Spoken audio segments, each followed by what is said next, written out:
Abu Hurairah ரிவாயத் செய்கிறார்கள், மா மின் தாவத்தின் யதுஉ பிஹல் அப்து அஃதல் மின், இந்த துஆவை விட மிகச்சிறந்த துஆவை எந்த ஒரு மனிதனும் கேட்க முடியாது.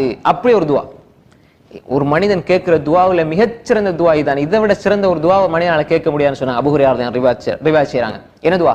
அல்லாஹும்ம இன்னி அஸ்அலுக்கல் முஆஃபாத ஃபித் துன்யா வல் ஆখিরা. எப்படி? சின்ன துஆ. அல்லாஹும்ம இன்னி அஸ்அலுக அல் முஆஃபாத ஃபித் துன்யா வல் ஆখিরা. அல்லாஹும்ம இன்னி அஸ்அலுக்கல் முஆஃபாத ஃபித் துன்யா வல் ஆখিরা. யா அல்லாஹ், உலகத்திலேயும் வெற்றி, சுபிட்சம், ஆரோக்கியம் எல்லாவற்றையும் உலகத்துல தந்திரியா அல்லாஹ், மறுமையிலையும் தந்திரியா அல்லாஹ். மிக சுருக்கமான துஆ. உலகத்துல வெற்றி வேணுமா, அதே மாதிரி உலகத்துல ஆரோக்கியம் வேணுமா, உலகத்துல மன நிம்மதி வேணுமா, எது வேண்டாலும் இந்த துஆ உள்ளடை கொள்ளும்.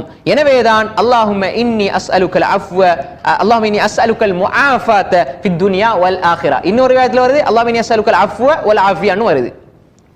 அஃவா வல் ஆஃபியா ரசூல் ஸல்லல்லாஹு அலைஹி வஸல்லம் கேட்க சொல்லி இருக்காங்க. அதே மாதிரி அன்புக்குரியவர்களே, இந்த இடத்துல வரக்கூடிய ஹதீஸ் அல்லாஹும்ம இன்னி அஸ்அலுக்கல் முஆஃபாத ஃபித் துன்யா வல் ஆখিরা.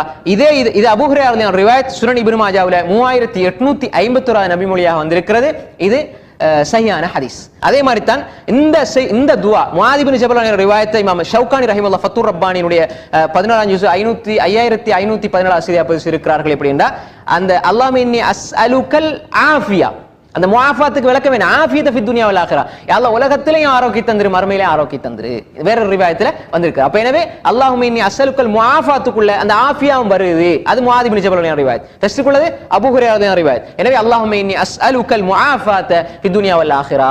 இந்த துஆவை நம்ம அடிக்கடி ஓதுவதனால இன்ஷா அல்லாஹ் அன்புக்குரிய சகோதரர்களே, எங்களுடைய வாழ்க்கையில் ஆரோக்கியம் கிடைக்கும்.